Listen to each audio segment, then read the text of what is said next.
হচ্ছেটা কি? দিনের পর দিন যেভাবে গোটা রাজ্যে অবৈধ অনুপ্রবেশ মাত্রা অতিক্রম করে চলেছে তার নিরিখে বিভিন্ন প্রশ্ন তৈরি হচ্ছে। ত্রিপুরার মতো ছোট একটা জায়গার আন্তর্জাতিক সীমানাকে ব্যবহার করে যেভাবে অবৈধ অনুপ্রবেশ অব্যাহত তার নিরিখে প্রকৃতপক্ষে ডাবল ইঞ্জিন সরকারের ভূমিকা প্রশ্নের মুখে। দিনের পর দিন যদি এভাবে অবৈধ অনুপ্রবেশ চলতে থাকে তাহলে কোনো দেশের সার্বভৌমিকতা অখণ্ড কিভাবে থাকবে? এটা কিন্তু বড় প্রশ্ন। এবার সোনামুড়া থানার অন্তর্গত শ্রীমন্তপুর এলাকায় ভারতের এক যুবক সহ বাংলাদেশের 2 যুবতীকে আটক করা হলো। আটককৃত যুবতীদের মধ্যে একজনের বয়স 19 বছর এবং আরেকজন 15 বছরের বলে জানা গেছে। হঠাৎ করে সীমান্ত অতিক্রম করে এভাবে 2 বাংলাদেশি যুবতীর ভারতে আটক হওয়া সত্যিকারের অর্থে চাঞ্চল্য তৈরি করছে। এর পেছনে কি রহস্য রয়েছে? তবে কি ত্রিপুরা রাজ্যে এভাবে দিনের পর দিন অবৈধ অনুপ্রবেশের পরিপ্রেক্ষিতে ধরে নেওয়া যেতে পারে দেশের সীমান্ত সুরক্ষা দিতে ব্যর্থ হচ্ছে ডাবল ইঞ্জিন সরকারের সীমান্ত সুরক্ষা বাহিনীরা, নাকি এর পেছনে রয়েছে গভীর কোনো রহস্যের উপাদান? সে যাই হোক, সোনামুড়া থানার অন্তর্গত শ্রীমন্তপুর এই অবৈধ অনুপ্রবেশ আরও একবার চাঞ্চল্য তৈরি করছে বলিষ্ঠভাবেই।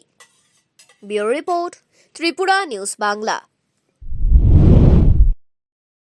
গতকাল 15 তারিখ রাত্রিবেলা 2টার সময় আমরা একটা গোপন সূত্রে খবর পাই যে কমলনগরে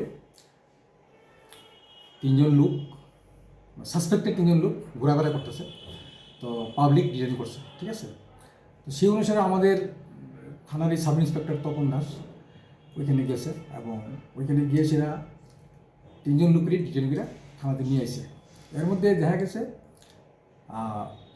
একজন বাংলাদেশি আর 2জন ইন্ডিয়ান, সম্ভবত তাদের সাহায্য নিয়েই তারা ইন্ডিয়াতে ঢুকছে। তারপর আজকে 16 তারিখ আমাদের সোনামুড়া থানার আন্ডারে শ্রীমন্তপুর বিউপি একজন অফিসার 3জন লোককে ডিটেইন করে থানাতে আইনা জমা দিছে। এর মধ্যে 2জন মহিলা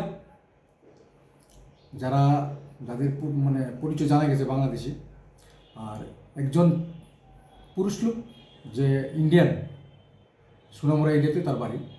সম্ভবত সে তার সহযোগিতায় সে তারা ইন্ডিয়াতে প্রবেশ করতে পারছে। স্যার, এই বাংলাদেশি মহিলাটির নাম কি স্যার? বাংলাদেশি মহিলাটি হলো, একজনের নাম হচ্ছে সঞ্জিতা আক্তার, আচ্ছা, তো 19 বছর বয়স। আর একজনের নাম হইল শান্ত ইসলাম, বয়স মাইনর 15 বছর।